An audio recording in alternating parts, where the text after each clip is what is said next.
and to the republic for which it stands, one nation, under God, indivisible, with liberty and justice for all.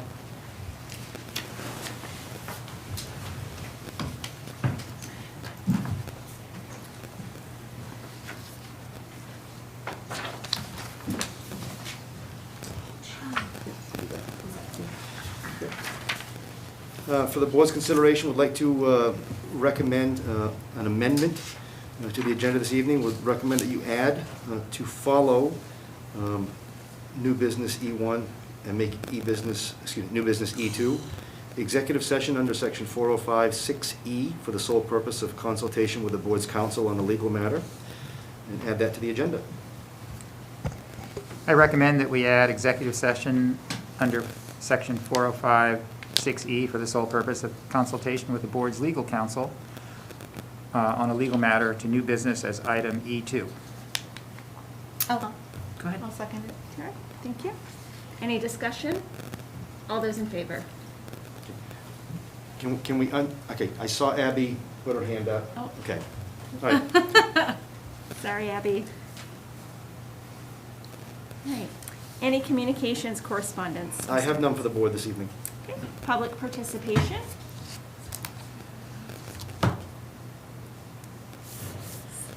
And if we could, because we do have one board member attending remotely this evening, we did post as soon as we learned that today that the meeting would also be available via Zoom. So if there's anybody on Zoom at this point in time who would like to engage in public conversation, please use the raise your hand function on Zoom. And we can give that a little bit of time. I know we did have that posted earlier this afternoon once we learned about the need for a remote opportunity for a board member.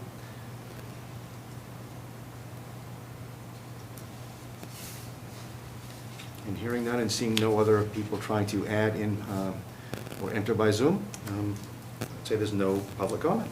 Okay. Moving on. Item E, new business.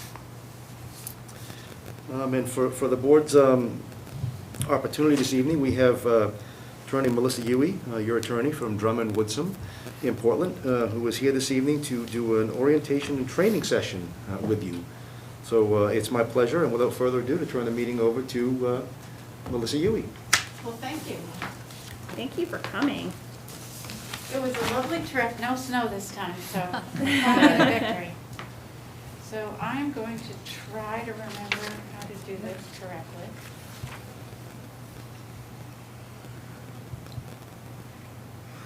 There. And this one, how strong that is. You should be okay. Okay, I can be louder if people can't hear If me. somebody types in and says, well, you're not loud enough, we'll ask you to be louder. Okay. So, hello, everybody. My name is Melissa Huey, as you were just told. Oops, and I am a lawyer at Drummond Woodsum. I've been practicing school law for, well, let's just say over 30 years. And I'm going to be talking to you tonight about the board's legal rights, responsibilities, and sort of boardsmanship kind of training. I'm going to talk a lot about the law, and I'm going to talk about state statutes, federal statutes, and I'm also going to talk about the law of your district, which are your board policies. So I've tried to incorporate those into what we're going to be talking about, and we'll talk about why that's important in a minute. I also am going to tell you a little bit about my experience working with boards and give you some of the tips that I've learned over this more than 30 years about how boards can run effectively. That's just my opinion, and you should take it that way. I have, as you see, a PowerPoint presentation mostly to keep myself on track, but I do want to encourage all of you to ask questions if you want to. I'm not wedded to any particular structure or anything like that. So now let me see if I can remember how to make this work.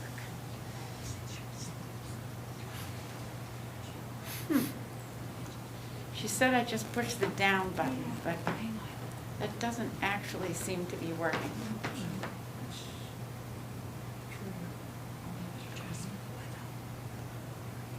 She can do it, I just, All right, so let's double check it. okay. So that's what I'm talking about, the powers and duties of Maine school committees and school boards. So when I talk about this, I always like to start with some language of the Maine Supreme Judicial Court back in 1924 in a case called Shaw versus Small, talking about what a school committee, most of them were back then, is. And what the Maine Supreme Court said is a school committee acts as a public board. It in no sense represents the town. Its members are chosen by voters of the town, but after the election, they are public officers deriving their authority from the law and responsible to the state for the good faith and rectitude of their acts. So what does that mean? That means that once you become a school board member, you take off your hat as somebody who's been running for school board, and you put on this sort of cloak of being responsible for students, not the people who elected you. That's something way different than what a legislator is. When a senator or a congressman or something like that is elected, they go to Congress or the Senate, and they represent their constituency, the people who have elected them. With school boards, it's different. You no longer are representing just the people who elected you. You are in charge of the school. Now you can see at the bottom of the slide, I say this is dicta, and that is for the lawyers amongst us, who would be quick to point out that Shaw versus Small is a case about a student expulsion. And that what dicta means in the law is that that isn't the holding of the court, so it isn't the law of the court. It's language that people may find persuasive, but no court is obligated to follow that. So dicta, but it's language that I think makes a lot of sense. And it also, just to go on to the next slide, in 2019, there was a move to change what Shaw versus Small said by statute. So one of the statutes that was, one of the laws that was introduced to the legislature was LD 63, which said, be it enacted by the people of the state of Maine that, and it says accountability to the public. A school board is accountable to the residents who live within the boundaries of the school board's district, who are the school board's constituents. In other words, what that law was trying to do was say, no, Shaw versus Small isn't right. What we want to do is make sure that school boards represent the people who have elected them. That law did not pass, and so what that means is that the voters, the legislature decided that no, we're going to stick with what Shaw versus Small says. So that's number one, and that's one reason why I think that language really does control. But more importantly, I think it controls because it makes sense. I mean, if you think about it, a school is about all children, not just the children from the east side or the west side or this district or that district. You can only run a good school, an effective school, if it's representing all students. So as a school board, you have to look out for all students, not just the students in that particular district that elected you. Make sense? Okay. So now let's talk about who your constituents are, because if you think, I'm not saying that you shouldn't listen to everybody, that once you become a school board member, all the public doesn't matter, because of course it matters. If you don't have the confidence of your community, they're not going to pass your budget.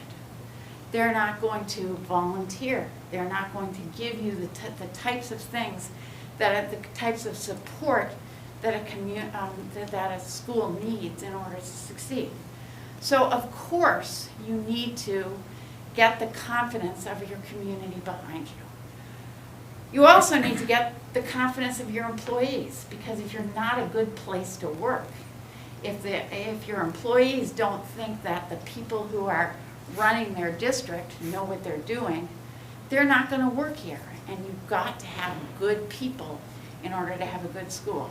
So the community is important, your employees are important, parents and guardians are important because they're sending their kids to your school and you need to keep their confidence. And obviously community members also, because everybody, a school is good, a school does what it needs to do if it has the support of all of those constituents. So are your constituents the people, the specific people who elected you? No, you have a broad constituency that is everybody in your community, your students, your employees, your parents and guardians, and your communities. What does that mean? That means that you listen to them, that means you gain their confidence, and if you can do that, then you run a really effective school. So that's sort of what I'm going to be talking about. How do you get the confidence of all those different interests? It's really hard. It doesn't always work. But I think there are some things that can help you do that. So, sources of the obligations of a school committee. Statutes. So we have in Maine Title 20A, which is the education statutes. That's one source. Title I, the Freedom of Access Act, is another source that will give you many of the obligations that we'll be talking about tonight. Also, school board policies. As I said before, those are your law. The state gives you some laws, but you've adopted policies and said that your policies are what you as a school district are going to follow. And I think, as I say, is there a difference and does it matter? There's a difference because your policies are what you've decided are your law. And the state statutes and the federal statutes are laws that have been imposed upon you, but they're both equally, in a way, important.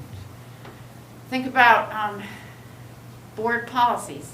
An employee can be disciplined for not following a board policy. A student can be disciplined if they don't follow board policies. So it's really important for you all also as board members to know what your policies are and to follow them. And that's why I'm really going to be concentrating a lot on the language that you all and the people that came before you have chosen to guide your school board. So I start with board policy BBA, School Board Powers and Responsibilities. This in many ways tracks the law, but this is how you, the Ellsworth School Department, have decided to define what the board policies and responsibilities are. And what that policy says is, the Ellsworth, and I left school department in invisible language apparently, as I told your superintendent, my assistant is home with her children who are in quarantine, so I was doing my own typing and it did not go very well. Let's put it that way. But I tried. So, the Ellsworth School Department the school board shall have general charge of all the public schools of this unit and shall exercise such other responsibilities as specifically provided by law. The school board shall concern itself primarily with broad questions of policy rather than with administrative details. And that's important, and we'll be talking about that more as we go on. The application of policies is an administrative task to be performed by the superintendent and his/her staff, who shall be held responsible for the effective administration and supervision of the entire school system. So what that says, and what's important for you all to keep in mind is, you're the broad policy makers. The superintendent and all of the other administrators are really in charge of the nuts and bolts operation of the school. Make sense? Okay, so going on to board policy BBAA, This is also important. Members of the Ellsworth School Board have authority only when acting as a body legally in session. The Ellsworth School Board shall not be bound in any way by any action or statement on the part of any individual board member, except when such statement or action is in pursuance of specific instructions from the school board. That's important because what that means is when you're not in a board meeting, when you're not doing something that you have been told, instructed to do by the board, you are a private citizen. And you need to keep that in mind as you communicate with people. When people come up to you in the grocery store or the dollar store or wherever you are and want to talk to you and you're talking to them, you are not talking on behalf of the school board. You're talking as a private citizen. So it's going to be really important for you to keep those roles separate and for you to understand the sort of power and importance of a board meeting. That's where you act as a board, in these meetings, not anywhere else. So, the school board has different roles, and you'll find those primarily in 20A MRS section 1001 and school board policy BBA, which we just talked about. So first, and we've talked a little bit, I've already mentioned that when I talked about policy BBA, the school board is a legislative body and policy maker. So you adopt policies, and there are in Title 20A, a number of specific policies that you must adopt: non-discriminatory hiring, safeguard against communicable diseases, bomb threats, bullying law, anti-hazing, a number of things that you have an obligation to make policy on. There are other policies that you have decided that you want to do because they are important in the way you sort of guide your school through whatever it has to do.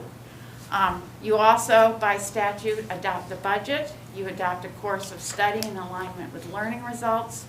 You adopt a student code of conduct, emergency management plan, concussion management, etc. So these are all those broad policy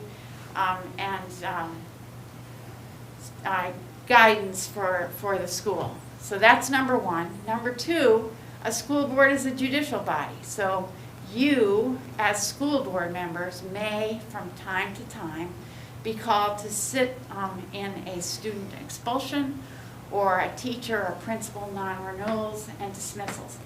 And that's an important thing that I want to spend just a couple of minutes talking about, because what that means is when you're a judicial body, you're sitting as a jury or a judge, a fact finder in something.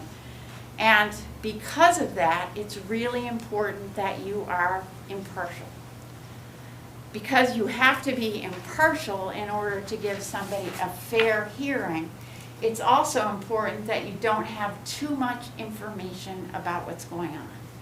And often I see school board members sort of chafe against that obligation that the administration has to keep information from you. So there's a student issue going on in your community, and everybody knows about it. And you want, because it involves your school, you want to know about it too, and you're asking the superintendent, what's going on, how are you doing, and you're not getting much information. And sometimes, for some people, that's frustrating because they're thinking, you know, this is my responsibility. I need to know what's going on. And all you're hearing is, we're on it, we're dealing with it. And the reason all you're hearing is we're on it, we're dealing with it, is not because your superintendent wants to hide stuff from you. It's because your superintendent has to keep you impartial so that you can sit on that expulsion, or you can sit on that non-renewal or dismissal and be impartial. Now, does that mean that you can only sit on an expulsion or a non-renewal or dismissal if you don't know anything about it? Obviously not.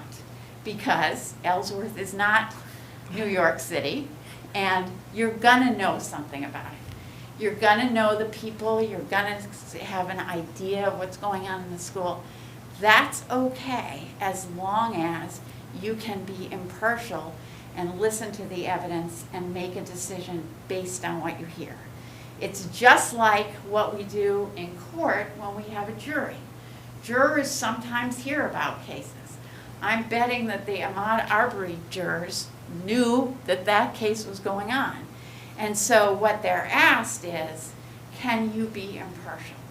And if you sit on an expulsion or a non-renewal or dismissal, what you'll be asked is, can you be impartial? You can be impartial if you don't have too much inside information, or you don't, it's not your neighbor or something like that. And as school board members, because one of your really critical roles is to be that judicial body, you have the obligation to say, I can be impartial if you can. And you have the obligation to say, I can't be impartial if you can't. But what we're trying to do by not giving you too much information about these really important things, if they're personnel matters or student matters, is make sure that you can fulfill that really important role. So, last thing, school board is an employer.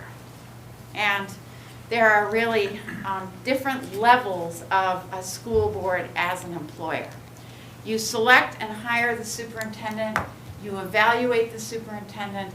The superintendent is really your only direct employee. You're responsible for him or her in all ways. That's number one. Number two, in terms of teacher and principals, you decide on nominations. So you can't hire a teacher or a principal. The superintendent has to recommend that nomination, and then you can accept it or reject it. That's all you can do. And number three, you eliminate teacher positions if necessary. So you're really sort of at the top. The superintendent is under you, and under him or her at some points. It is everybody else. You're not directly responsible for any employee except for the superintendent. So I'm going to skip that one because we already talked about it. Now let's talk about the powers and duties of the superintendent. That's in 28 MRS section 1055. Says the superintendent is responsible for the ongoing administration of the SAU and ensuring operation of the schools conforms to the policies and rules adopted by the school board and to state laws and rules. So, as I said before, superintendent is responsible for the nuts and bolts of running the organization and making sure that what's going on in the organization is what you've directed through policy. Different roles, really important to keep those separate. So specifically in the statute, the superintendent has the duty to keep records of votes and proceedings, keep financial records and accounts, select educational materials, enforce school board rules, display flags, I like that one, supervise employees, and nominate teachers and principals and employ them after a board vote. So the way it goes is superintendent nominates, you say yes, and then the superintendent actually signs a contract with them. Unless every single one of those 3 steps occurs, there is no employment. Any questions yet? Yes? I'll defer to the board members first, but I do have a question that I want to go back a little bit on before you go to question, unless these folks have Okay. any questions. I think it ties into this piece, and you may cover it a little bit later, Melissa, but you talked back before about board members have authority when they're acting as in a board meeting. It makes me think back to when a board member wears their board hat and when they don't. And you gave examples of being in grocery stores or what have you. So my thought is, and I know what brought that question up for me was when you're talking about an expulsion hearing. Obviously, Ellsworth's not a large community, and if something happens, it's all over town. I'm sure that our board members get asked questions all the time, and it might be about an expulsion hearing.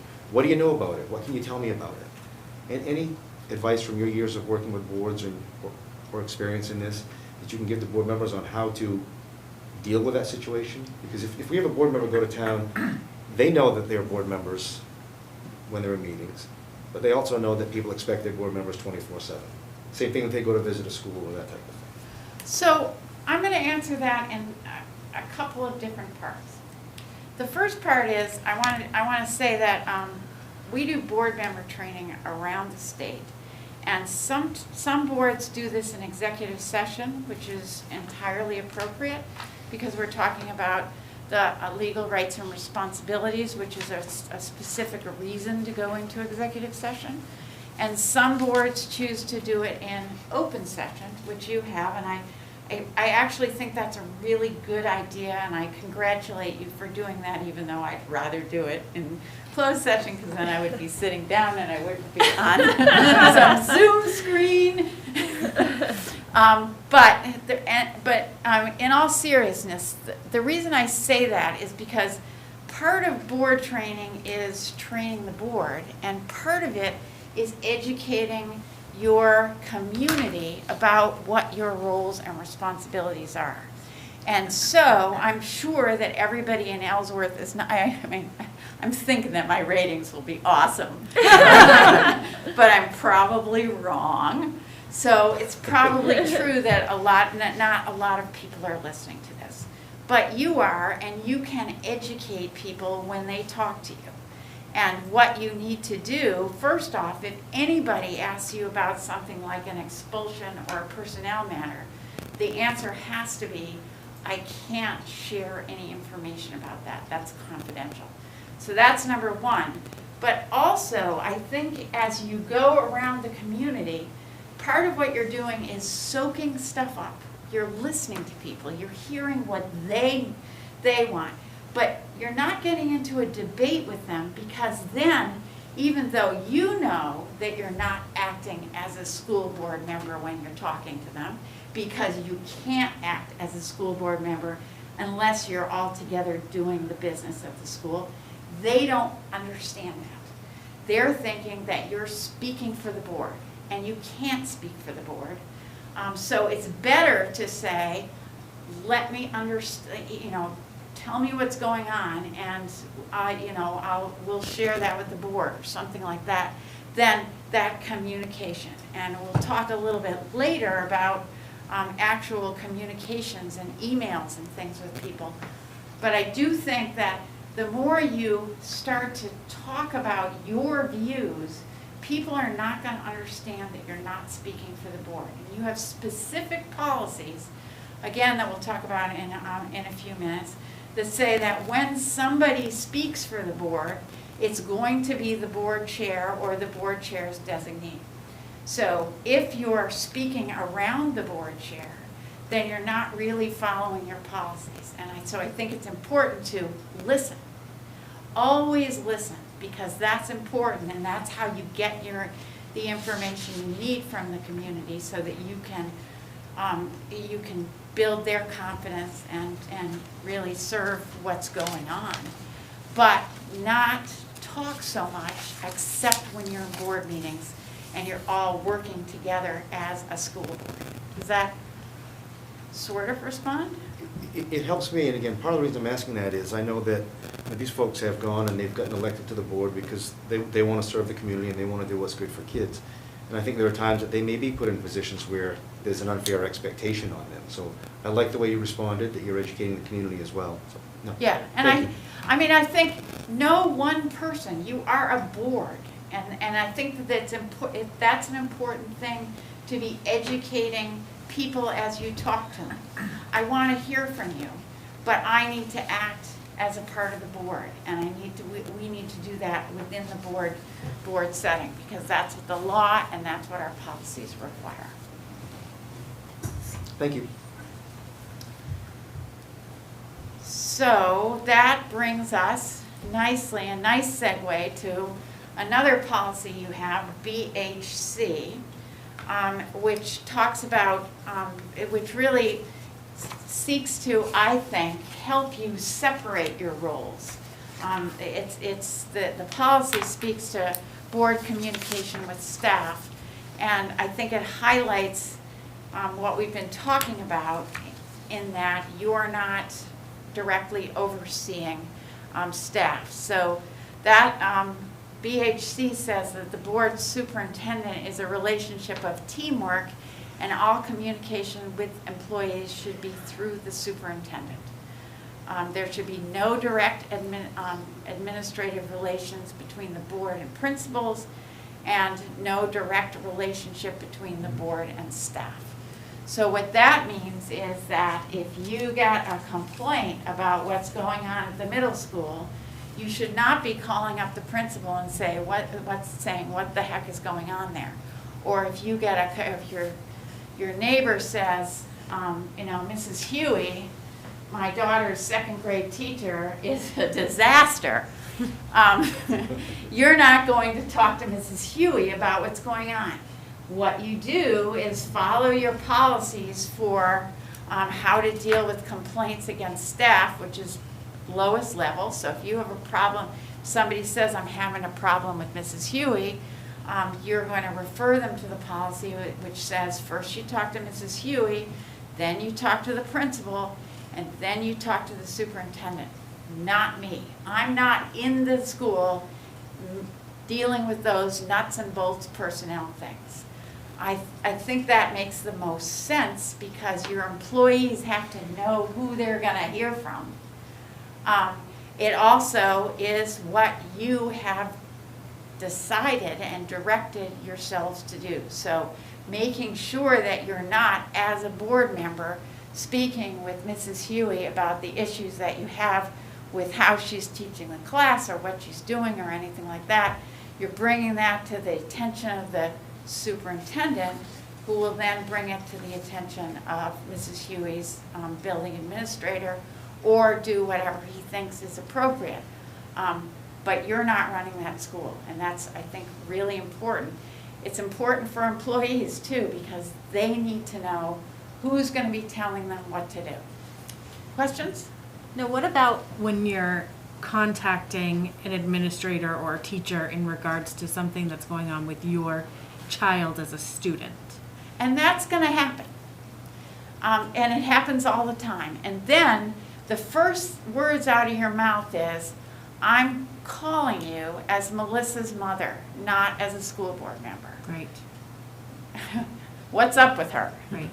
And I know I always try to, when I'm contacting someone at the school, to use my personal email, not the school board email address, when I'm reaching out to them in regards to my student versus something Yes. that I've heard somewhere. or So whatever. that's important. If you're reaching out because of your child, you obviously have that right to do that, and you have to do that sometimes.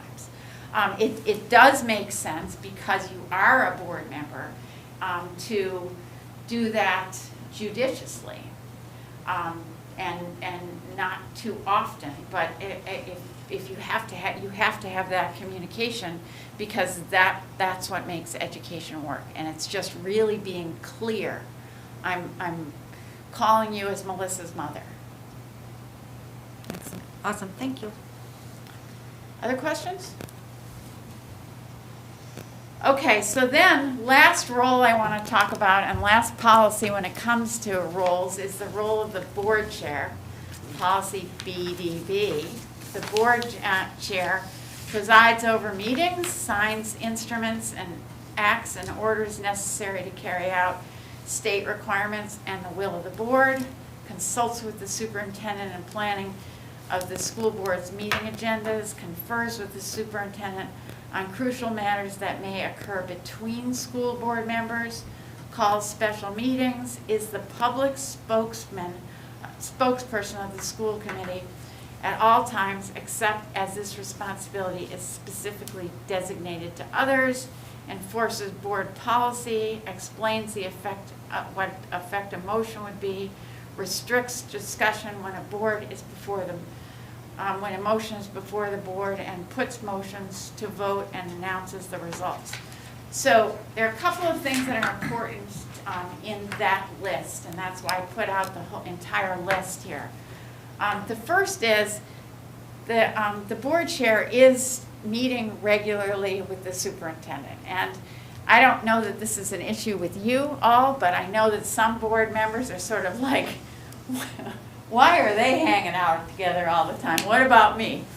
That's because that's what the policy says. That's what the board chair has to meet with the superintendent and put together that agenda. It doesn't mean that the superintendent likes the board chair more than you guys. It doesn't mean that the board chair likes the superintendent more than you guys or anything like that. That's what the role is. So that's number one. Number two is, in a meeting, the board chair is running the meeting. You all, the rest of you are not.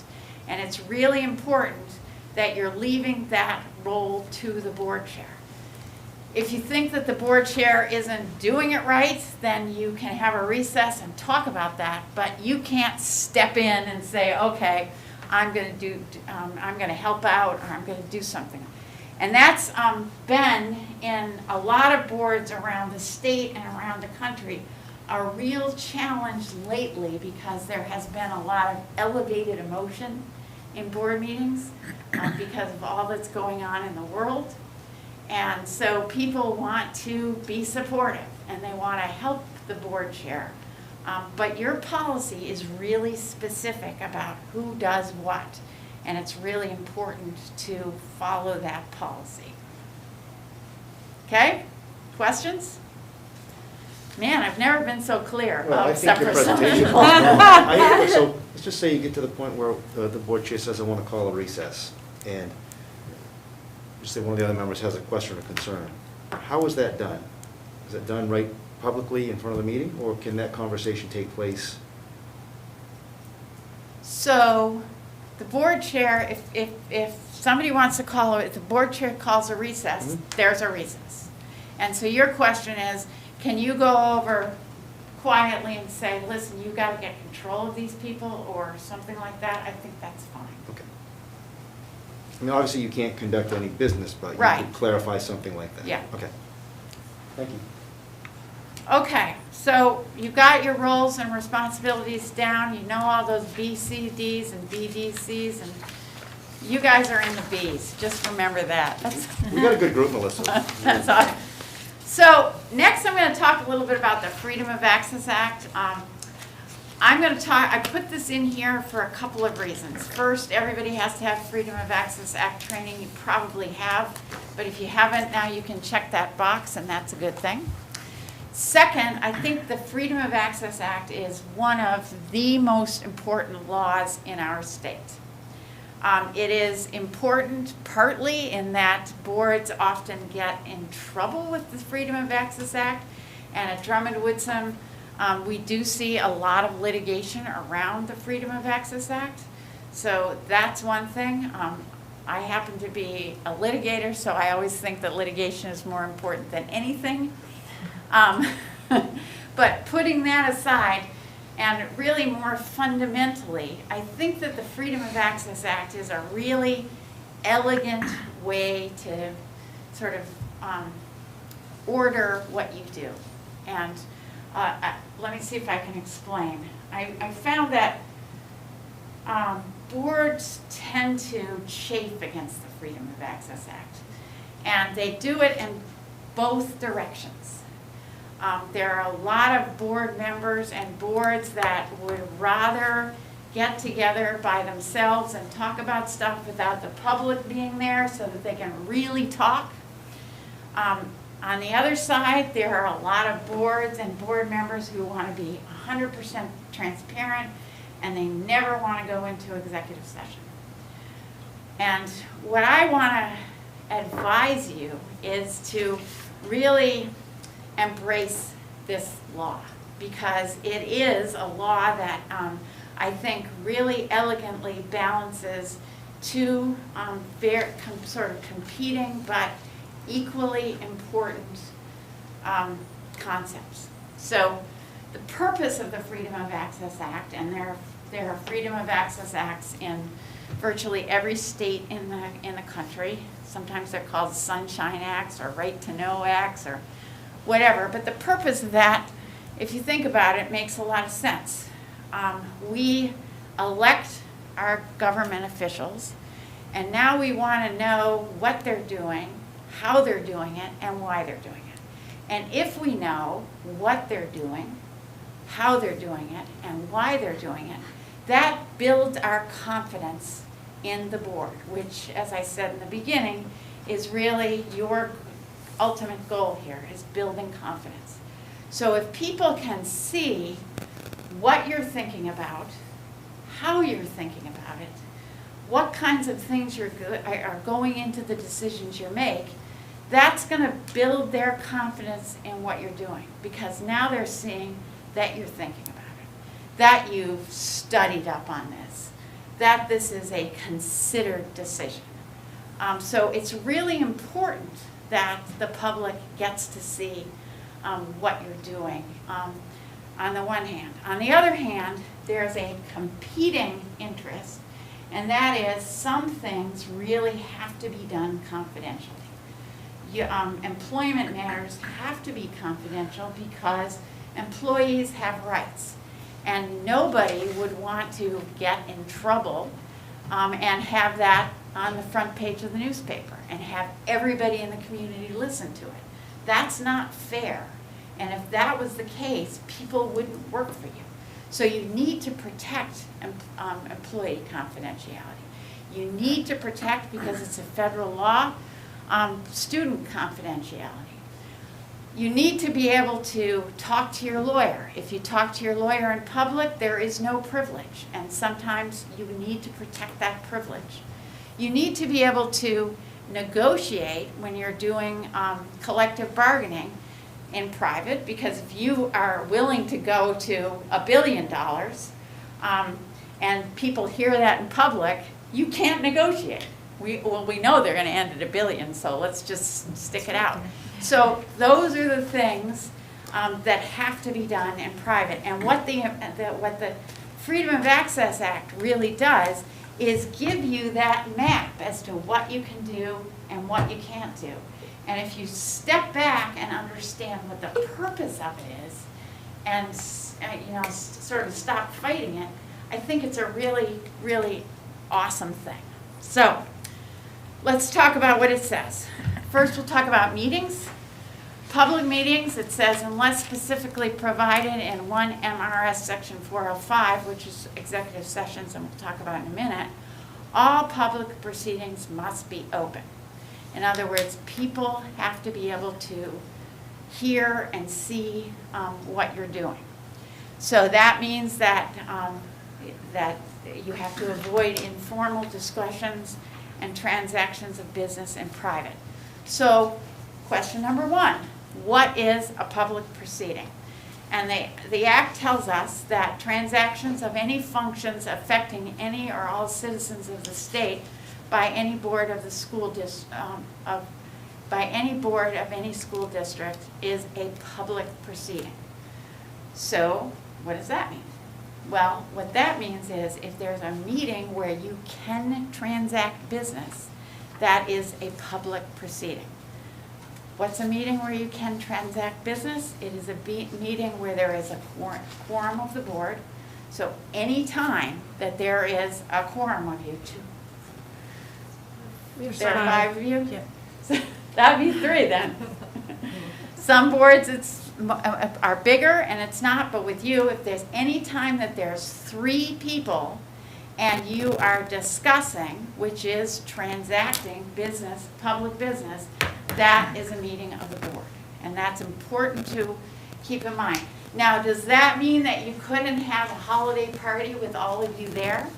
No, because if you weren't discussing, transacting public business, you can get together and even, or just 3 of you if you want to eliminate a few. That always makes it more fun, right? No, but so so you can get together if you're not transacting public business. Now, my recommendation would be to try keep that to a minimum, because what we're talking about again is public confidence. And if you guys are all meeting together, people are going to assume you're transacting business. And so it's better to treat any time that there's a quorum of you together as a public meeting. So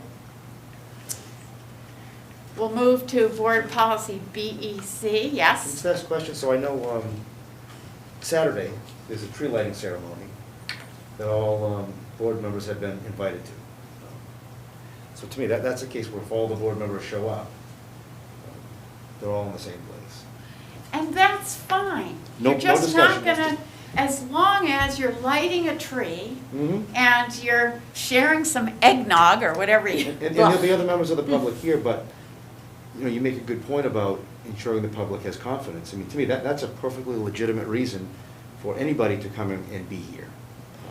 Right, and I am not saying that every time any of you see someone anywhere, you have to run the other direction. You're going to be doing things. Abby's waving when you. Okay, just hold on one second. You're going to be doing things together. Now, if you're at the tree lighting ceremony and all of you rush over to one corner and start talking, even if you're talking about where you can get Beanie Babies now that they're difficult to get, it's not, it doesn't look like that. So are you spread out doing something? Not a problem, because you're not transacting business. Hi, Abby. I just want to let you know that I informed the newspaper and asked them to put it in the newspaper that we would be possibly, but not for sure, all at the tree lighting as well as city council. So let's talk a little bit about notices. Do I have that in here? I don't know if I do.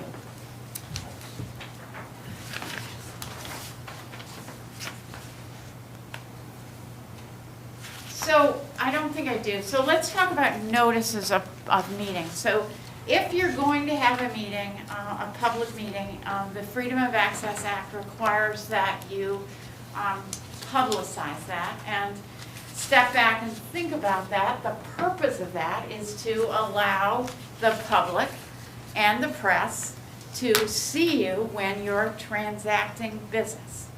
So what you have to do is publish your agenda, which is what you do, and make sure that it's provided to the press. Usually, I think you probably put it on your website. Yes. So those are ways to do that. If you're going to be at a tree lighting ceremony and you're not transacting public business, you don't have the obligation to do that. You have the obligation only if you're going to have a school board meeting, which is, again, any time that 3 or more of you are getting together to talk about things. That's number one. Number two, in terms of notifying the press and the public, I think Abby's particularly careful about these things, but I think the best way to do that is to decide who's going to be responsible for that. Is that going to be the superintendent? Is that going to be the board chair? Is that going to be somebody else who's designated to always, always, always be the person who's going to take care of informing, of publicizing that meeting?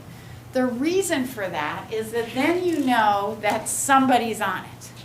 If we know that somebody will probably do it, it might fall through the cracks. But if it's going to be the superintendent, that's his job, then leave it to him rather than have it come in from different directions. I think that probably is a little bit more efficient and makes a little bit more sense.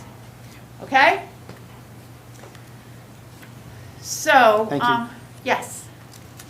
There's a thank you. Okay. So, public meetings, and they're going to be, you're going to make sure everybody knows about them. Now let's talk about executive sessions. And your policy says, except as provided by law, this is as the law says, all meetings shall be open to the public and all persons shall be permitted to attend school board meetings. The school board may hold twice executive sessions upon recorded vote of the majority of members present. So, couple of things to point out there. First is, you can have an executive session, which you all know means that the public is not invited, but you can't have an executive session unless you first have a public meeting to have the executive session. So you're going to come together in a public meeting, and then you vote, and you have to, as you I can tell you know because you did it correctly tonight, you have to state the statutory reason for going into executive session. That's important, again, as a sort of transparency piece so that everybody knows that what the topic is and that your topic is an appropriate reason to go into executive session. Then he says, any motion to go into executive session, well, as I just said, indicates the precise nature, blah, blah, blah, blah, blah. Okay. So, executive session, permissible topics, employment-related matters under certain circumstances. And what I mean by that is that the Freedom of Access Act says you can go into executive session to discuss a personnel matter if doing so might violate that person's privacy rights. But that doesn't mean that anytime you're talking about anything that has to do with personnel, you can pop into executive session. One area where a lot of boards get into trouble is when they want to talk about, for example, layoffs. You don't want everybody to know that you're thinking about layoffs because that bums people out.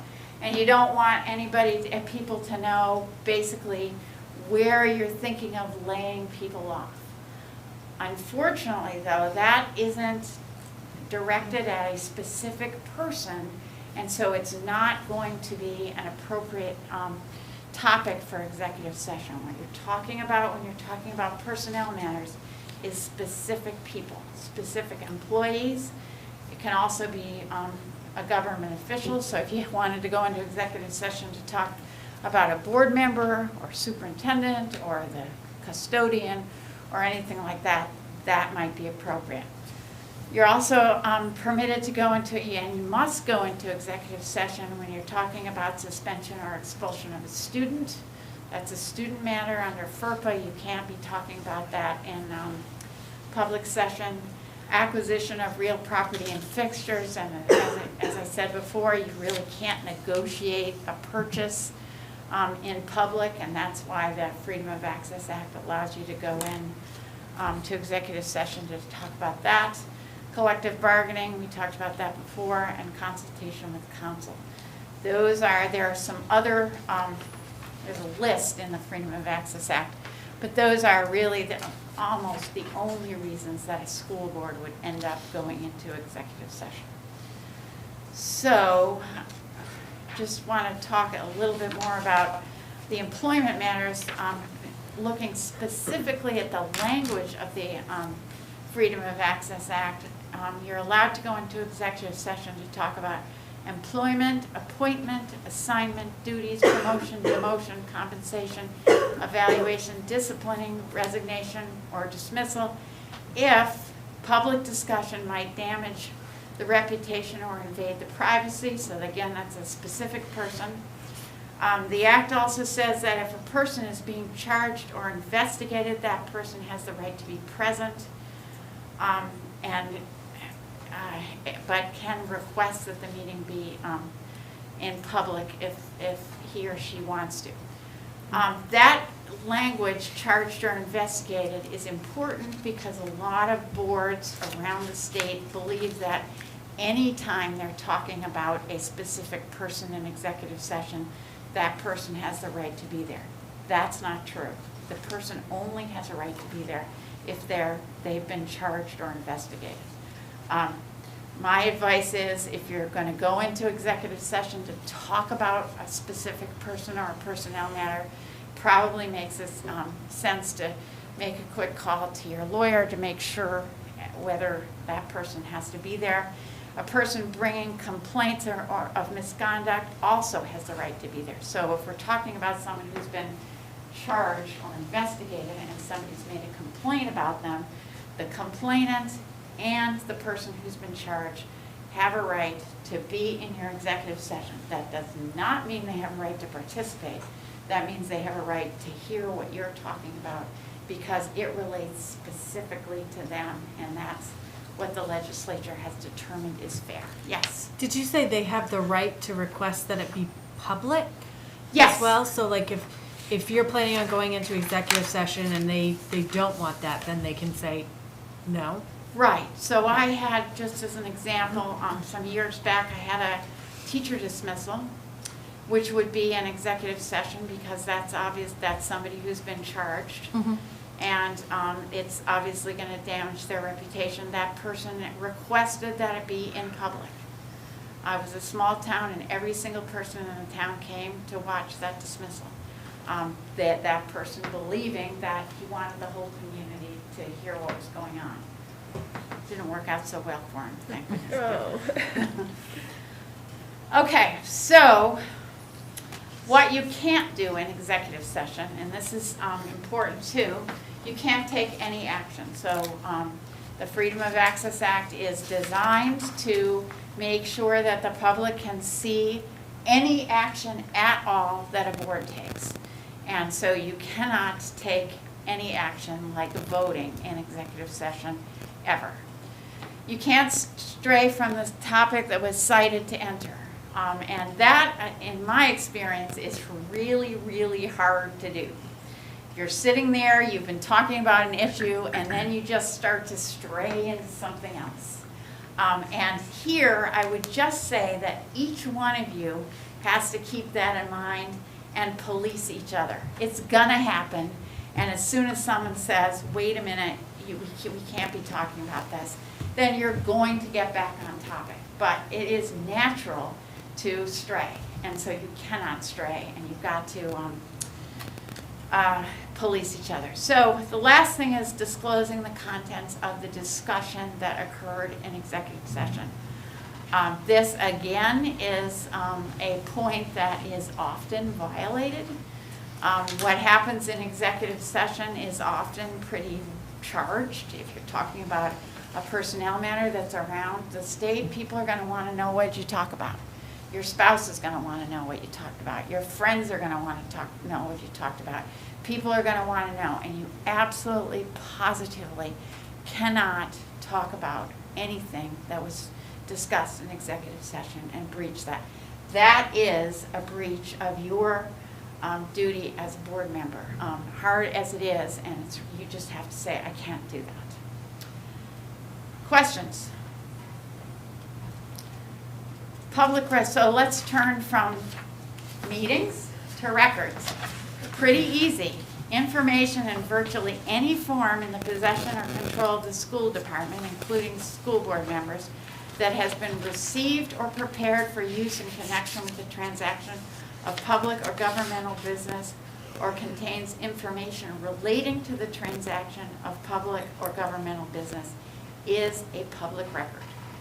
That's really important because what that means is if you're emailing each other, if you're texting each other, any of those things that, that are documents are public records and would be subject to a having to be produced if somebody made a records request. So what do we do about that? The first thing we do about that is I encourage people, if you're going to communicate by email on school board business, you should always use your school board email address and use your personal address for your personal stuff, just as you're doing. That makes gathering those things easier because your tech department can do searches and come up with anything that's responsive to a records request. It also makes sure that you, in your mind, are keeping those things separate.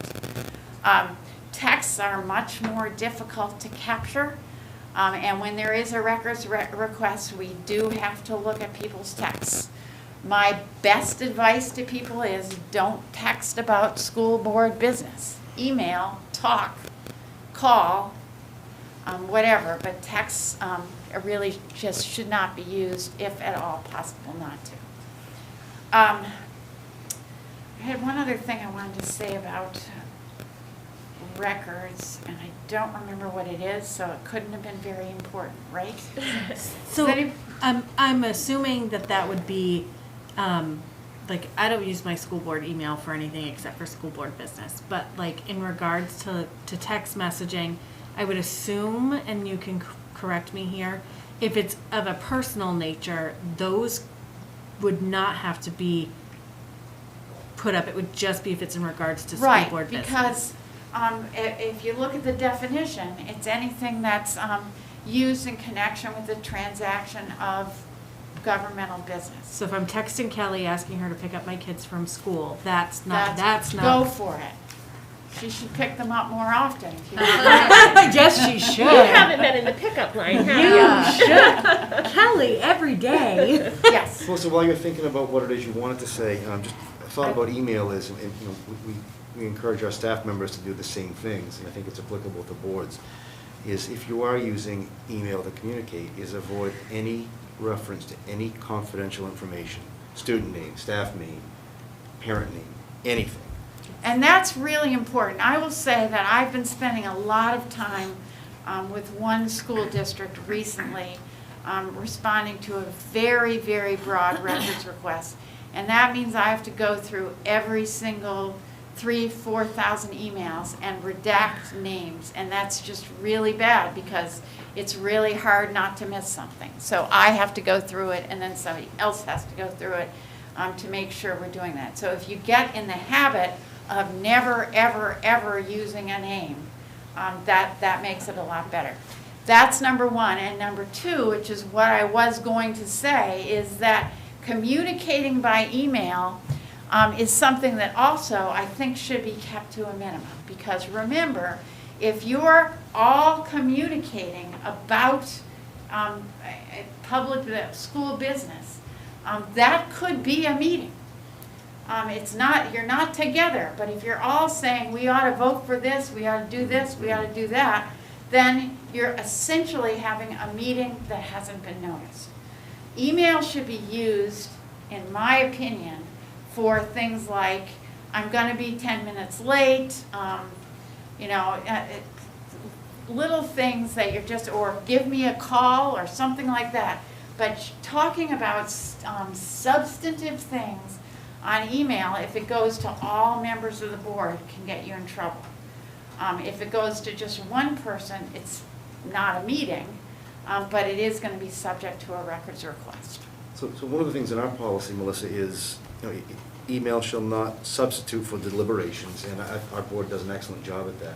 But the piece about everyone, so for example, trying to set up a special meeting or an emergency meeting, if that's an email that I send to all 5 board members and say, this is a date, can you make it? Yeah, so that's not, That's okay. that's fine. That's really not transacting business. It would be subject to a request. Yep. If they come back to you and CCing everybody and say, we shouldn't be talking about that or something like that, or, Right. I'm thinking that maybe we should decide this or that. If you're talking about substantive things, that's potentially a meeting. Setting a meeting up, I don't think that's really transacting business. Thank you. But Melissa, may I ask a question as well? So, but can we share information to the entire board? This is just for your information. Please do not reply all. We'll discuss at the next meeting. So, for example, you're thinking about whether planting tulips. Yeah. And you want to show that there's, tulips have a health benefit for kindergartners. Yeah. So you're going to send around a scholarly article on the health benefits of tulips for kindergartners. That's fine. Okay. And I think boards do that a lot because you want to be well educated, you want to share things. And again, that's really not transacting business. That's just sending out some information that is then likely going to be included in your board packet, if it makes sense. So, yes. So, by the same token, if we have a bus that gets a flat tire and we have to send a spare bus out, again, small community, if I get that information and send an email to the board just saying, FYI, we had a bus And again, I'm not seeing that as transacting Okay. business. No, but I just want Yeah. to make sure, because to me, that's a courtesy to the board, because these folks are going to get questions. What do you know about this? Right, and At least what they can say is, we know administration's aware of it. If you have any questions, call them. right, Okay. that's fine. If they're coming back and saying, you know, maybe you should call council and have them come drive the bus. And somebody else says, I can tell that woman couldn't drive. I saw her coming down from Portland or something, then you're starting to transact their business. But notification from the superintendent to the board, Okay. from the board chair to the board about, when a board meeting is gonna be, that I don't think Okay. that's business. Thank you. Other questions? Okay. That's what I got wrong. So now let's talk a little bit more about school board meetings. And as I said before, this is where you're doing your job. You're together. This is really the most important thing that you can do is these school board meetings. That's where you get the support of the public. That's where you do your work. That's where you talk about what you need to do, and you sort of work through and struggle through the issues that are before you. So I want to talk about a couple of laws that you need to keep in mind when you're in a school board meeting. The first is the First Amendment of the U.S. Constitution, which, as you all know, guarantees the right of free speech. The First Amendment says specifically, Congress shall make no law abridging the freedom of speech or of the press or the right of the people peaceably to assemble and to petition the government for redress of grievances. That's a lot of words to say that people have the right of free speech. A couple of things that you should keep in mind about that right. The first is that it applies, and this is something that some people don't always understand, only to governmental entities. So at Drummond Woodsum, we can tell people that they can't say anything because we're a private entity and we can do what we want. As a governmental entity, the First Amendment applies to you and you need to keep it in mind at all times, as other constitutional provisions. So the second thing to keep in mind is that the right of free speech is not absolute. People don't have the right to say anything and everything that they want to say. But the exceptions to the right to free speech are quite limited. So hate speech is not subject to First Amendment protection. Threats are not subject to First Amendment protection. Defamation is not subject to First Amendment protection. And importantly, a governmental entity has the right to place time, place, and manner restrictions on free speech. So what that means, for example, is that people can't just run over to the elementary school and start saying what they want to say. You've said, no, that the elementary school during school is not a public forum for discussing things. That's okay. So placing restrictions is okay, but you have to be very careful about the restrictions that you place.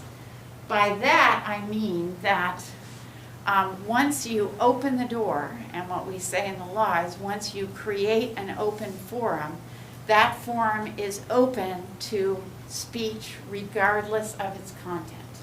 So you can restrict when people talk, or how much they talk, or whether they can write it or speak it or something like that, the manner, but you cannot restrict the content. Putting those content restrictions is where we're violating the right to free speech. And that is heard for, in my experience, for governmental entities, and I refer now to not only to school boards, but also the work I do with municipalities, to understand, because we feel like we want to restrict things if they don't seem right or they seem false or something like that. The thing about the First Amendment is that it doesn't give the governmental entity the right to decide what doesn't seem right or what is false. What the First Amendment says is, I have the right to express my views. The governmental entity doesn't have to accept them, but they have to let me express them. So that's important. The next thing that's important to keep in mind about the First Amendment is that it provides the highest protection for what's called pure speech. And pure speech relates to things that are, what we call it, matters of public concern. So that really, for you guys, is virtually everything you do, because anything that goes on in a school is a matter of public concern, except if it's something where there is a confidentiality protection, like a personnel matter. I have a quick question. Yes. Is there a further, so in there, in the it's not absolutes, is there more direct, like, clarification of what would be considered hate speech or threat or defamation? Because, you know, what I might think would be defamation might be different than what the First Amendment thinks would be defamation. So my advice to governmental entities is to not shut down speech that they think is defamation, but rather to let the civil legal system take care of that. So if somebody gets up in a board meeting and says something defamatory, first off, it's often about an employee, so then you're going to be keeping it quiet anyway. But if they get up and say, I think the superintendent has a loathsome disease, let's say. That's defamation per se, and I love that phrase. So, and I don't know what a loathsome disease is. So I always use that as an example. Then that the person who's been accused of having the loathsome disease has a cause of action against the person who accused them. I don't think that a governmental entity should be policing defamation. I do think that a governmental entity should be policing hate speech.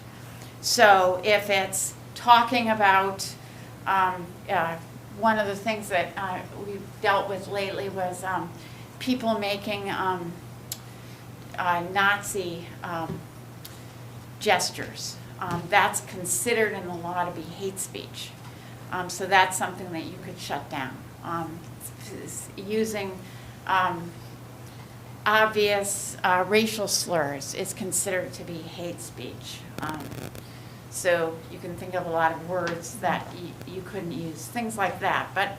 And threats, I'm going to burn down the building, or things like that. But it has to be something that is really just like obviously hate related or dangerous. If it's something that you disagree with, or you believe has absolutely no basis in fact. So one of the, so say the person gets up and says, you know, if we give our students these tablets that are made of honey and spider webs, they're going to be really smart. And I think you as a school board should adopt these tablets and make them available to everybody. And you say, now wait a minute. There is no possible way that spider webs and honey are going to make anyone smart. And not only do you think that, but you have the Harvard Medical Journal article that says there's nothing to the cobweb thing. So you think, well, maybe, you know, we don't need to hear this. The First Amendment says, no, those people that believe in cobwebs get to stand up and say that. What's your remedy for that? You listen to it and you don't start giving up the tablets. Not shut down the speech. Let them talk and then do what you think is right. Make sense? Yes. So the loathsome disease piece, Seeing as you brought me- You're so worried about this. I'm- I want to state for the record that I have no knowledge that you have a loathsome disease. But just using your example, so that Yes. if I heard you correctly, if someone were to say that, but we would listen, and if I decided I wanted as a person to do something about it, I could pursue that through the court system. Exactly. Now, what if it's a case where it's an employee, where it's a complaint about the way you're conducting your job responsibilities? Maybe not the superintendent, but maybe a principal or a teacher. So in our policy, it says that's not permitted in comments. Is that free speech? No, and your policy is correct, because as I said, there are different levels of protection, and your policy and the law recognizes that in a way, it's a time, place, and manner restriction. Because what you're saying is, if you can say anything about how we run our schools, but when you're talking about a personnel person, you can say anything about a personnel person. But we're going to tell you the time, place, and manner that's appropriate for that. And we have a policy that tells you that if you have a complaint about a personnel complaint, here's how you're going to do it. So you're not shutting down the speech. You're putting that person into the appropriate lane to make that speech. So if a person were to start down that road and say, I have a problem with the way so-and-so handled this, we can say, this is not the time or place Yes. for it, but you can take that here. Right. That's We do not- permissible to do We that. do not allow, any time there is a personnel matter that's discussed, any person that is employed by the school district that's discussed in a board meeting, that should not be permitted. But if it's not an employee, Right. if it's, then it needs to be able to be discussed. Can you help me? Just While to- she's coming, Abby's gonna have a question too. I have one too. Yes. And it might be the same one. Abby, go ahead. So, in talking about employees and defamation, I know there was just a new law passed about online bullying of our school employees and having it the district responsibility. And I know that comes down in a couple different ways, but, they passed this law, but they haven't really given us what tools and mechanisms they want us to use for this. And I think we need to have that be clear to us and to the public, but also, what about situations where somebody is emailing the entire board, plus administration, plus maybe other staff members with something that is, a derogatory, defaming statement of an employee? Where's our responsibility in that? I mean, if it's being mailed to the board and other staff members about another staff member, and that we would look at and say, yeah, that's rather damaging. Okay, so. Where do we land on? So that's, so if I was in court, I would object to the form of that question. And the reason I would is because you have like 3 questions in there, so I'm going to answer each of them. I won't sustain my objection. So, and the first thing I want to make clear is that that's not the same topic we're talking about, because we're talking about when somebody's standing up at a board meeting. And that's when you can gavel them down and shut them off. If they're sending emails, it's much more difficult to stop them from sending it. So this is more, so I think your question is not directed at getting people to shut up, but rather how do we deal with hurtful language that comes at people over the internet. And I think that you're Not hurtful, damaging. hurtful, damaging, either way to me, because I think that comes into the new law that requires that schools adopt policies and take steps to prohibit bullying of staff. And it's not just, so that we're clear, it's not just bullying of staff over the internet, it's bullying of staff in any way. So the new law says that you have an obligation to address that.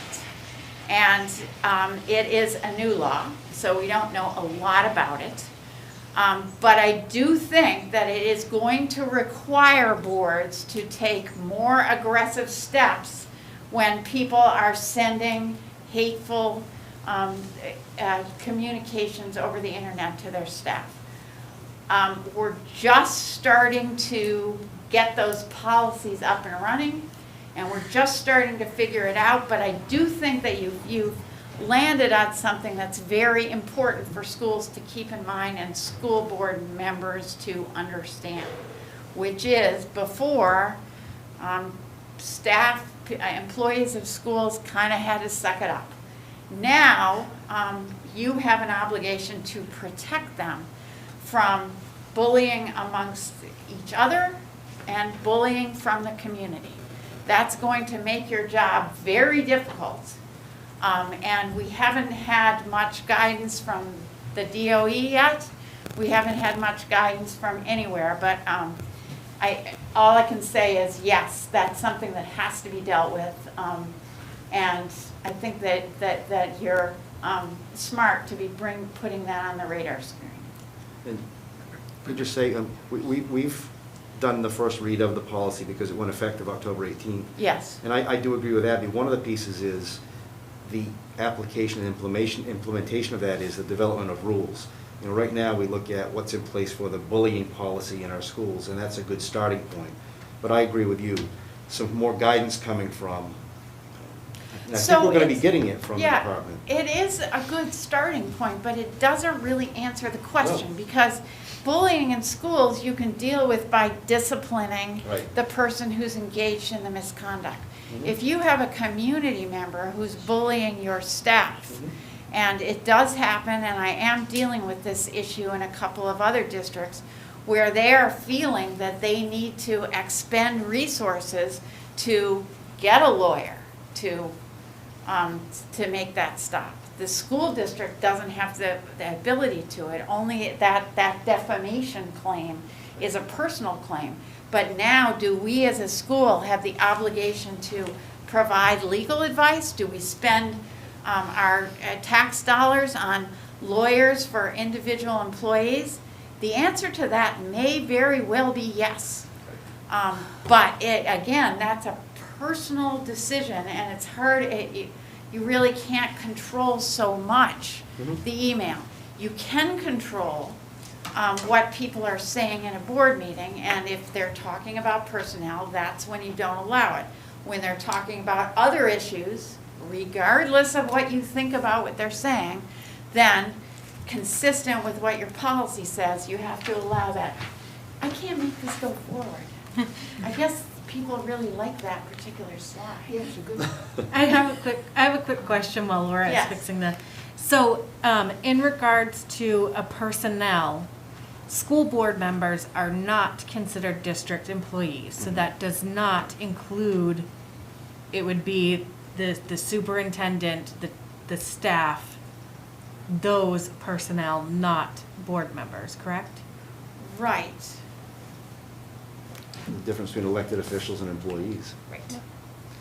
So even though we're technically employed by the school district, technically we're not personnel because technically we're, And part of that makes sense because, I mean, if you step back and remember what the First Amendment was initially designed to protect, it was designed to protect people being able to speak out against the king. And you guys look like kings to me. No, but as the government, that people can be able to speak out against you. Now, if they say you have a loathsome disease, then that's potentially defamation where you have a claim against them. But if they want to say you're not doing a good job, you should step down, I don't agree with you, That's something that's protected by the First Amendment. And if you look at your board policy, BEDH, during the time allotted for public participation, members of the public may speak on any subject directly related to the operations of the schools. And it says, except for personal matters and complaints concerning specific employees or students, which should be addressed through established policies and proceedings. So that exception to the First Amendment right to express whatever you want in terms of the operation of the schools is very limited to just employees and students. And that makes sense too, because that's where you have a specific state statute, 20 AMRSA section 6101, that says that employment matters are confidential. And you have a specific federal statute, FERPA, that says student matters are confidential. So those can't be talked about in public, but pretty much everything else can. Melissa, Abby has a question. Yes. So our spouses, our partners, our children, they're not elected officials. So if somebody comes to a meeting and starts being defamatory against our family members, are we allowed to gavel them?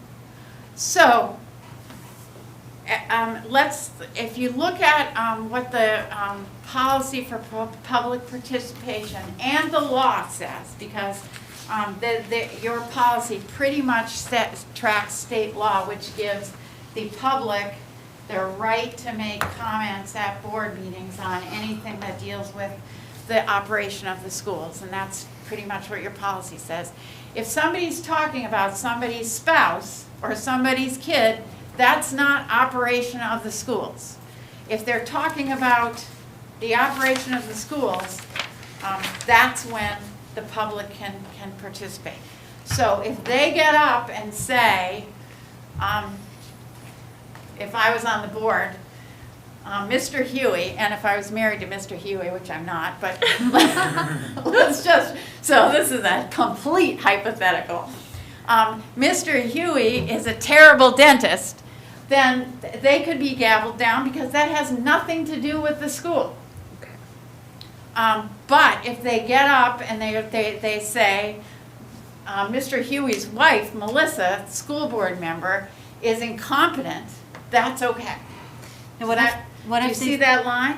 what if they say Mr. Huey is feeding everything to Melissa and she's making her decisions based on what her husband says? So I think that would be a matter of public concern. Because now what you're saying is Melissa doesn't have a mind of her own, and everybody, I mean, you can say that. And just for the record, if I was married to Mr. Huey, he would not feed me anything. It might be, you might have a right to say it, but it would not be true. We have no doubt that you have a mind of your own. So, I mean, I think that we have this state law, and I thought I had it in here, but maybe I don't. We have a state law that allows members of the public to talk about anything that deals with that deals with the schools. That's new. It used to be there was no such law, and so some boards would not have public participation at all, and they didn't have to because they've created a closed forum. They've made time, place, and manner restrictions that are content neutral. We're saying we're not hearing from anybody. That's okay. Now the law says we're opening that forum, and once that forum is open, then you have to allow that the public to participate regardless of the content of their speech. So your policy says citizens and employees of the SAU and others at the discretion of the chair are permitted to talk. Your policy includes time limits, which is fine. Again, that's a time, place, and manner restriction. Speakers are not permitted to share gossip, make defamatory comments, or use abusive or vulgar language. I think that's okay too. No complaints or allegations against employees. We've talked about that. Quick question, Melissa. So if Yes. somebody comes up and drops an F-bomb, would our appropriate response be, we ask you not to use that type of language, you can make your point without it?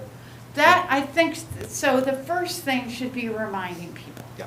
Because what you're doing here is not trying to close down the comment. You're trying to make sure that the comment is appropriate for the public forum. And people can forget, because maybe this person uses the F-bomb all the time. And so you remind them. But then if they show you that they cannot comply, they keep using the F-bomb, or they keep bringing up the employee or something like that, then it's time to say, you need to sit down. Okay. But that should always be the very, very, very last thing that you go to, because, again, you're trying to encourage that participation. Thank you. Your policy also says repetition is discouraged, and you'll notice the word discouraged because you can't prohibit repetition, because again, that would be a content-based restriction, but you can discourage it, because who wants to hear the same thing over and over again?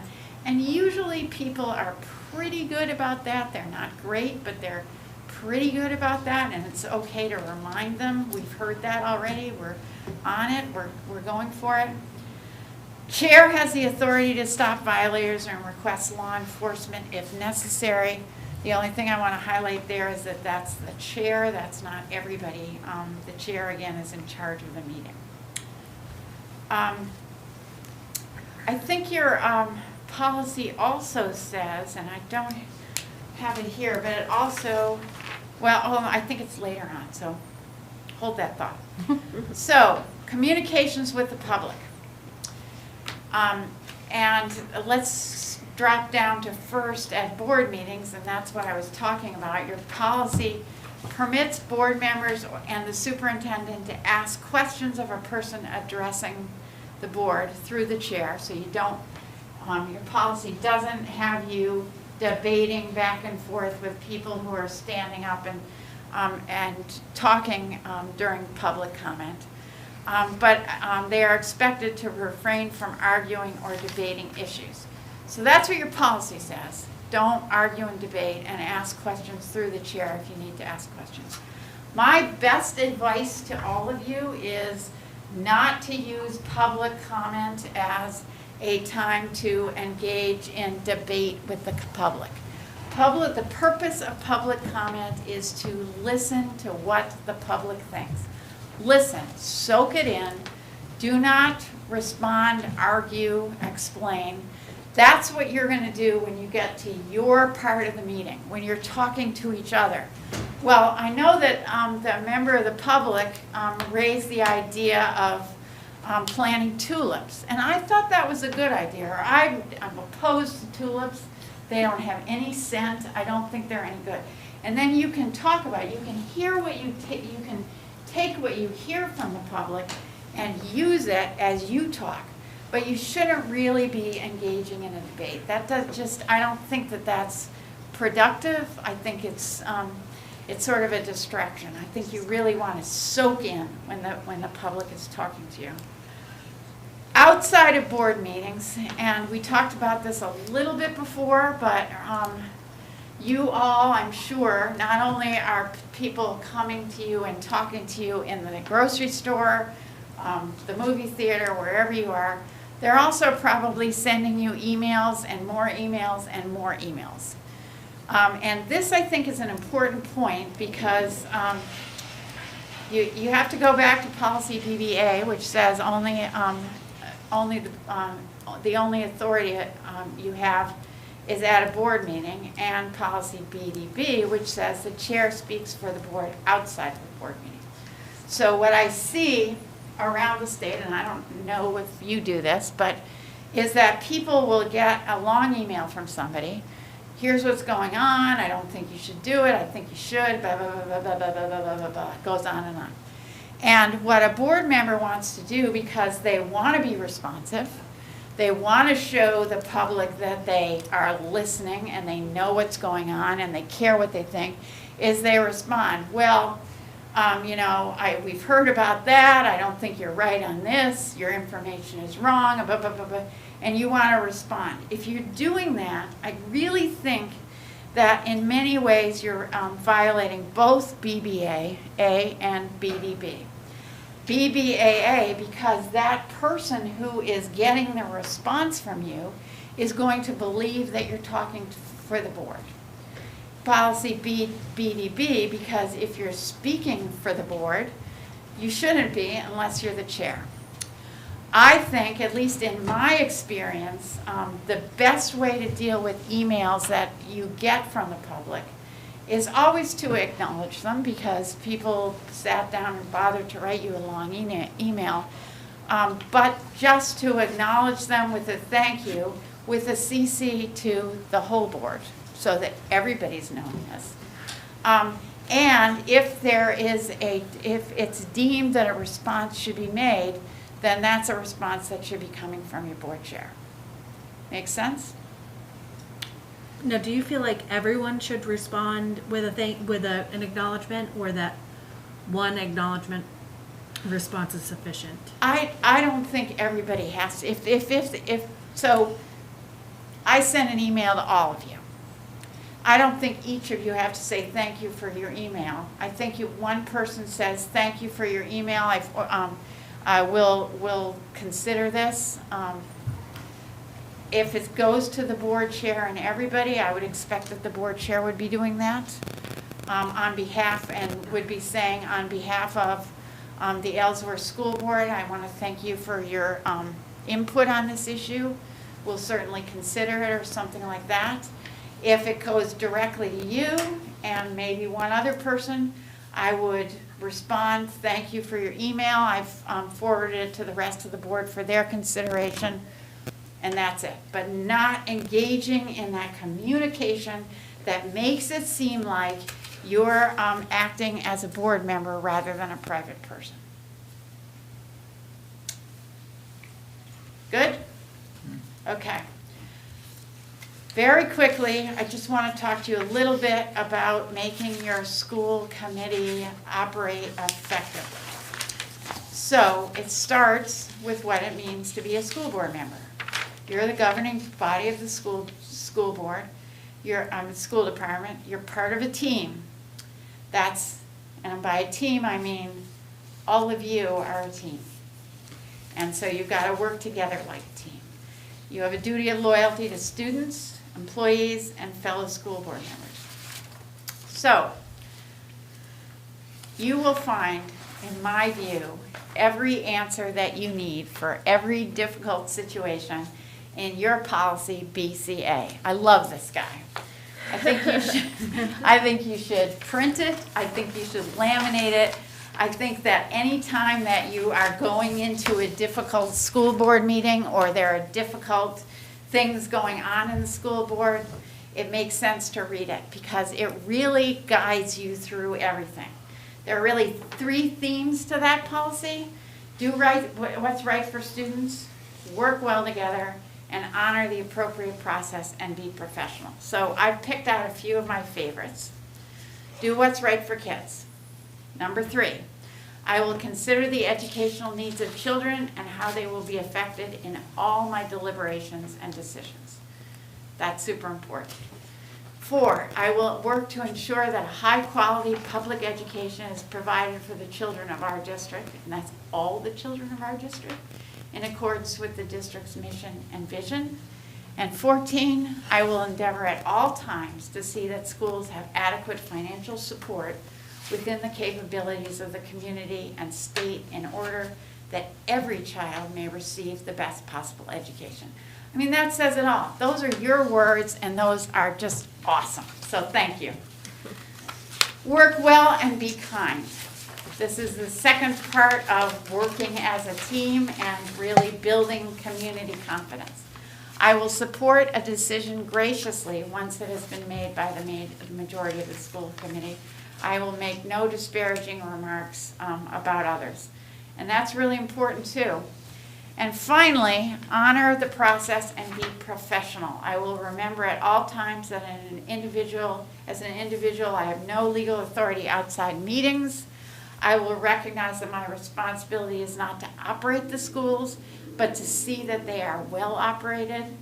I will refer any complaints brought to my attention as a school committee member to the proper authorities within the school department, and I will not criticize employees publicly, but will make criticism to the superintendent for investigation and action if necessary. So really, all of that is reminding you of the different roles and responsibilities that you have and making sure that you do it. Ta-da! Any questions? That was great, thank you. Thank you. You guys have questions? I think I asked as I went. Yeah. I was that person, Paul. Yeah. You were that person. I was that person. So talking about, you were talking about communications with the public. And you didn't, what about communications with news media, with reporters? So that goes directly to the policy that says that the board chair is the spokesperson for the board. Mm-hmm. So I think that anytime anybody from this school board gets a question from the press, it needs to be directed to the board chair. Unless the board chair has said, okay, if we get questions from the press, Paul's going to be the spokesperson or something like that. And that often happens because there are a lot of things going on or something like that, or you just happen to love to jump in front of TV cameras or whatever. Paul's good at that. For everybody else, like. No, Super but Bowl. seriously, there has to be one person speaking to the press. And your policy says it's going to be your board chair or the designee, so it has to be directed to the board chair. And if it's not, unless there's been a considered reason for it to be somebody else. Or it could be the superintendent. I think that's fine too. But if you have, I mean, and I love the press, but they're going to try to go to as many people as they can to get as much information as they can because that's their job. Mm-hmm. But your job is to speak with one voice and speak only as the policy says through your board chair. And we do have policy BEDI, which is our school board relations with the media. See, when you have a superintendent that can pull up any policy, that's when you know you're lucky. Well, that's better than what I had earlier. Yeah, that means he has a loathsome, talk about a loathsome disease, knowing all those policies. Any other questions? Okay, well, thank you for listening to me. Yes, thank Well, you. so Thank you much. so I much. thought this was very thorough, very well done. Very and, great. Now I can Excellent. get away from here. And thank you for. And there weren't as many questions because they were answered mostly as you went because you. Either that or you were dozing off. No, I wasn't, No, no. no. I had a was question very- earlier, and then Kelly raised her hand first and asked basically the same question, so I didn't have to ask it. Otherwise, it was very, very thorough, so we didn't Yeah. have to ask a lot of questions, so. Well, thank you. Thank you so much. So don't leave, I think we need you in a couple Yes. minutes. Okay. I thought All I'd right. take my seat. That brings us to item 2, executive session. Motion? I will make a motion to enter executive session under 4056E for the sole purpose of consultation with the board's counsel on a legal matter. Take a second. I'll second that. Any discussion? All those in favor? And Abby said yes, okay. Thanks, Abby. Great. Okay, so, okay. And you can remove your drawer We're asking to leave. or ask them to leave or turn shadow. Okay. Mr. Trotter, if you can hear me, we're going into executive session. I'm going to ask you to depart the meeting if you would. Otherwise, Dan's gonna give you the old heave-ho. Thank you, Bill. I'll exit the meeting and I'll leave. You'll exit the meeting, and And so that will disappear. that will disappear. There's he, and then this is you guys. That's the and the other one is the podium. And who's that other lady? Should we get rid of her? Oh, wait, no, that's Abby. Okay. So once you've gone, Laura, we're set to go. And the mics will stay on, right? Because Abby will be, Yes. so that Abby can hear us. But I Awesome. will also need to turn off the cameras and turn off those mics. So you will let us know. Yes, so give Okay. me a Okay. second. Thank you. So 7:48. And we'll wait for Laura to do her stuff. Her magic. If I'd known you were that close to being finished, I would have waited to use the restroom until after you were done. We were almost there. And Kelly, would you pass?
Especially those people that have been there for long. I think she's aware our microphones are back on, but we have to go back on Zoom too. Yep.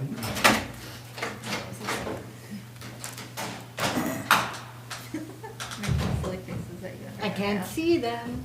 And Bill Trotter texted me asking me if I could let him know when we're coming Back out of in. executive session. So I Perfect. just texted him and told him we were coming out momentarily. So Alrighty. we'll see him up there. Yep, he'll pop back up. Yeah.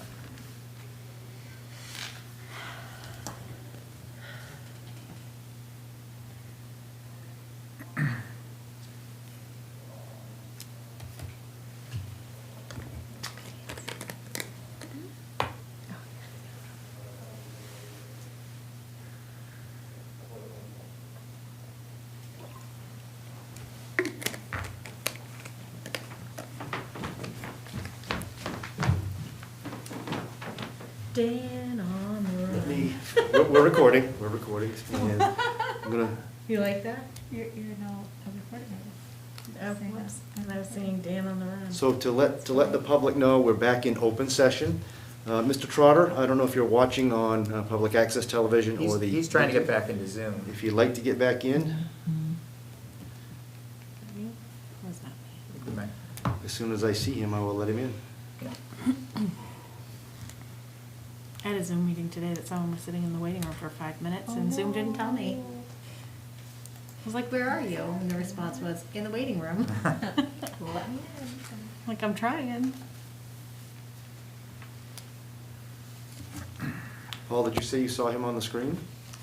I saw him on the screen earlier, but, and I just texted him and said we're coming back. Oh, on. there he is. There he is.